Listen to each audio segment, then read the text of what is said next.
Thank you very much, Paulette Senior. Let's give her a big round of applause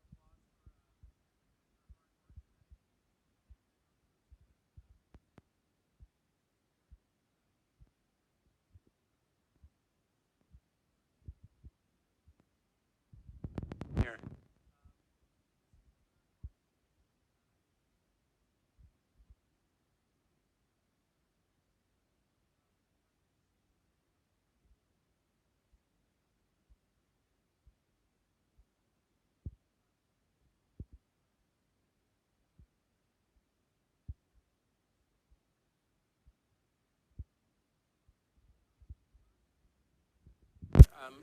You spoke about Islamophobia, and this is something that obviously the Directorate is looking at very closely, because we know that it's the fastest growing hate that's taking place in Canada.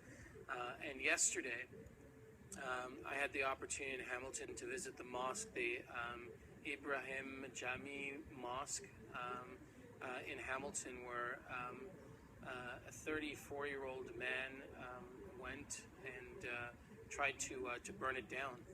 And I met with the leadership there, and we had a conversation around just around where we need to go and what work we need to do. And I was sitting there listening to these leaders in their community talk about the direction we need to go, and I was thinking about the fact that they have hundreds, if not thousands, of people coming through the mosque, daily or weekly, and young children and families. And here you have this one person who's gone to such extreme hate that he wants to burn down the mosque, regardless of the life that's in that building. So these are realities, and these are things that are happening here in Ontario and in Canada. And I think someone said earlier, zero tolerance for that type of stuff. We need to shut that type of stuff down. And we have the tools. We have the, I believe, the direction to make some major changes in Ontario. And I know a lot of people, again, and I said this at the beginning, are discouraged by the way in which societies turn, and governments and businesses and institutions. But I honestly believe that we can make a difference. I honestly believe that we can make a change here in Ontario.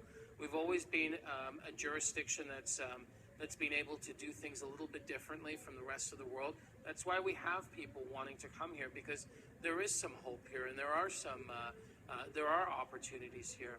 And I always say, like, I come from an immigrant family. I arrived here when I was 5. My parents have grade 8 education.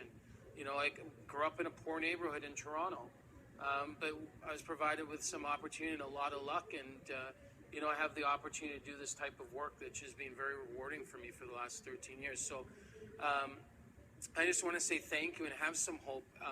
And we need to, as a community, and I put myself in the community to say, well, we need to do more work as a community as well, because I know that government cannot do this type of work alone. Someone asked me, are you planning to eliminate racism? And there's no way I'm going to be able to eliminate racism. We're not going to be able to eliminate racism. But what we can do is we can hold institutions accountable. We can shine a light and show transparency, and we can shame people that make those wrong decisions, and enforce a system that doesn't tolerate any form of racism, because we're taxpayers, we're citizens, we're people who live in this jurisdiction, we're people who make this province great, and we need to be respected. I just want to end by saying one thing, and I remember saying this to the school board, and I'm going to go back to 2004 about the data piece, because I heard some comments around that data is not important. Let's just, we know what's wrong, let's just deal with it. I'll tell you, the data is so key. Someone said something to me, actually, Superintendent of Education, Jack Nero, was here this evening. He was standing at the back, and he passed me a card, and it reminded me of our conversation back in 2004, when we only won by 1 vote to collect that data at the Toronto District School Board. That revealed a lot. But he says, no data, no problem, no action. And I'm telling you, if you don't have the data, the problem does not exist in the eyes of the institutions that are actually doing the work on our behalf. So, you know, I like the idea of a scorecard. I know that there are, so I did a lot of research recently on, you know, transparency within government, and there was I forget which country it is, but the president put his entire platform on a scorecard, and the president keeps checking those pieces off. You know, I think that's a great idea. I believe that we are going to be able to make a big difference. Again, I'm responsible for the youth prisons here in Ontario, for children's aid societies, for mental health. I work closely with Minister Nakvi, who's the Attorney General, with Mitzi Hunter in education. I believe there's so much opportunity for us to continue to do great work, and now's the time. So I just want to say thank you. Have faith. Continue in this conversation. And the reason why we televise these type of things, everything's being webcast, because there are hundreds, if not thousands of people across the province who are tuning into these conversations because they couldn't be here today. Thank you for your patience, and thank you for your time.